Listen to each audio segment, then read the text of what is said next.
Fire and smoke rises from the city before me. The King's Bridge is gone. Oh no.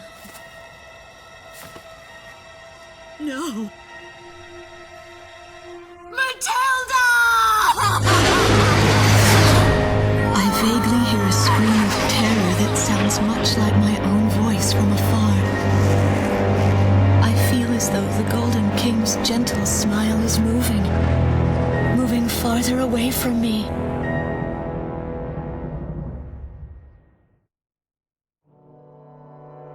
Every now and then, I tell my daughter the story of the night some years ago. A night when the sky was radiant with shooting stars. That night, your father and I made countless wishes together. An asteroid called Ulysses came into Earth's orbit and disintegrated into millions of pieces, which poured down on the land below.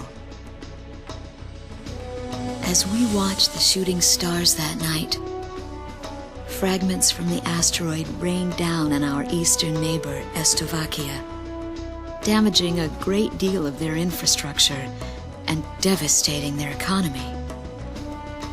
Soon after, the news reported that their nation had fallen into a civil war, one that would last for years. Eventually, the internal strife was brought to an end when the generals came into power. In the midst of hardship, the citizens of Estovakia were convinced that the only way they could recover as a nation was to rely on a military government led by these generals. Before long, they went so far as to invade our nation, the Republic of Emmerian. Our military was forced to retreat to Kesid, an island far to the west. My husband, a fighter pilot, also hasn't come home since.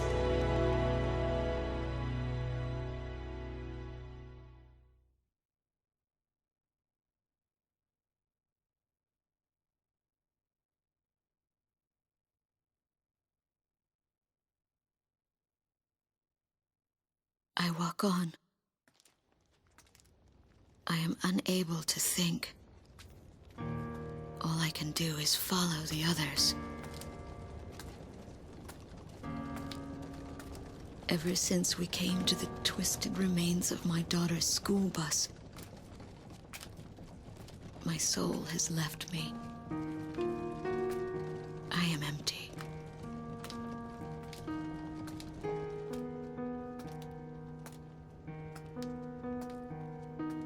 Some of our tanks are parked at the approach to the bridge. Let's pick up the pace, people! There's a train still running on the other side of the river. She goes all the way out to the edge of the border. We've got to blast this bridge before the enemy gets a hold of it. So move it or lose it, people! Here I see the wreckage of a jet that was shot down. On what's left of the nose, I can make out some writing. Melissa. It's my name. What a cruel twist of fate for me to see this. My pilot husband, who had left for work that day with the same loving look on his face as always. He had painted my name on his angel.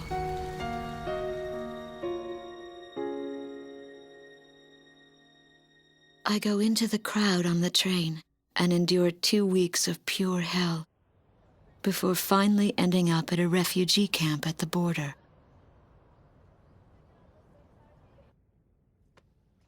I don't know any of the names on the list.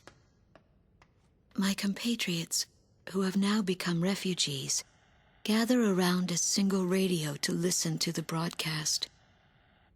Even though the station is broadcasting out of Emmerian, occupying forces have taken complete control of the airwaves. The enemy must have completely overtaken our capital, Grace Maria.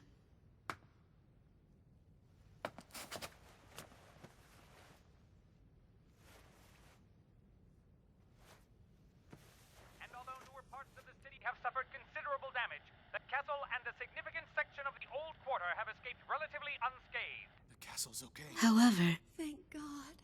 the announcer went on to say that our castle was robbed of countless antiquities that once were elaborately displayed in our castle. Stripped bare. As the Estovakian military, it is our sworn duty to govern this crumbling nation and get it back on its feet, starting right here in Grace Maria. I found a group of street children in front of the central station here, where the area has literally been reduced to a slum. Step on up here, little girl. What do you have to say about all this? Go dance with the angels, mister. My ears were not deceiving me. That voice belonged to my daughter, Matilda.